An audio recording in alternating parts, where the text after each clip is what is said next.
સુઈગામ વિસ્તારમાં રણમાં વસતા વન્યજીવોના આશ્રય સ્થાન પર રણ માફિયાઓની તરાપ પર રોક ત્યારે રણ માફિયાઓ વિરુદ્ધ કાર્યવાહી કરવામાં પાછી પાની કરતું તંત્ર રાજકીય દબાણમાં છે કે શું?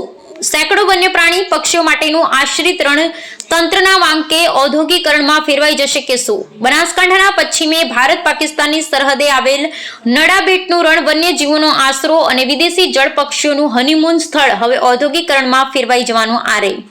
બનાસકાંઠા જિલ્લાના સુઈગામ તાલુકાના પશ્ચિમી દિશામાં આવેલ અફાટ રણ જે ભારત પાકિસ્તાનની બોર્ડર સુધી વિસ્તરાયેલ છે. આ રણ આમ તો ઘુડખર માટેનું કુદરતી સહારો છે. ઘુડખર તેમજ રણમાં વરુ, શિયાળ, લોમડી વગેરે પ્રાણીઓનું અંતિમ પડાવ સ્થાન છે. સાથે સાથે ચોમાસામાં વરસતા વરસાદને કારણે આ રણ એક દરિયામાં પરિવર્તિત થઈ જાય છે. એટલે શિયાળા દરમિયાન અહીં લાખોની સંખ્યામાં વિદેશી જલપ્લાવિત પક્ષીઓ આવે છે, જે હોવાનો એક લાહવો અનેરો છે. આ રણમાં અનેક બેટ હોવાથી ચોમાસા દરમિયાન વન્યજીવો બેટ પર આશરો લે છે. ત્યારબાદ તમામ રણમાં વન્યજીવો જોવા મળે છે. આ રણમાં ફોરેસ્ટ વિભાગ અને ઘુડખર અભયારણ્ય કાર્યરત છે, જેના કારણે આમ પબ્લિકને રણમાં પરવાનગી વિના વિડીયો, ફોટો કે પ્રવેશ પર કરવા પ્રતિબંધ છે.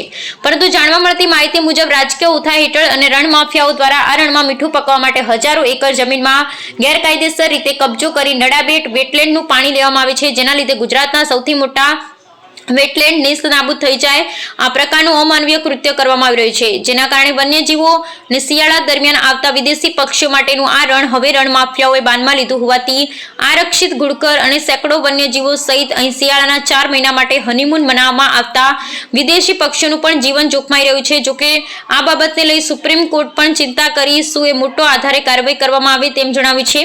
તેમ છતાં અહીંના રાજકીય ઇશારે ચાલી રહેલા તંત્રના પેટનું પાણી પણ હલતું નથી. ત્યારે એક જ પ્રશ્ન થાય છે કે શું બનાસકાંઠા રેવન્યુ વિભાગ આવી ગેરકાયદેસર રીતે સરકારી જમીનો પચાવી પાડનાર ઇસમો વિરુદ્ધ લેન્ડ ગ્રેબિંગ એક્ટ 2020 મુજબ કાર્યવાહી કરશે કે રાજકીય ઇશારે નાચ કરી રહેલા માફિયાઓ અને સરકારી બાબુઓ મળી કુદરતી અણમોલ ભેટ અને લાખો પક્ષીઓના આશ્રય સ્થાન અને કુદરતી સૌંદર્યથી ભરપૂર રણ થોડા સમયમાં હતું ના હતું કરી નાખશે અને રણમાં આશ્રિત સેંકડો વન્યજીવો લુપ્ત થઈ જશે. જો જવાબદાર તંત્ર રાજકીય દબાણમાં આવ્યા સિવાય વન્યજીવોનો આશરો તેમજ વિદેશી પક્ષીઓના આ હનીમૂન સ્થળને બચાવવા તટસ્થ પ્રયત્ન કરે તે જરૂરી છે. Bureau report Ramjibhai Raigor, Banaskantha.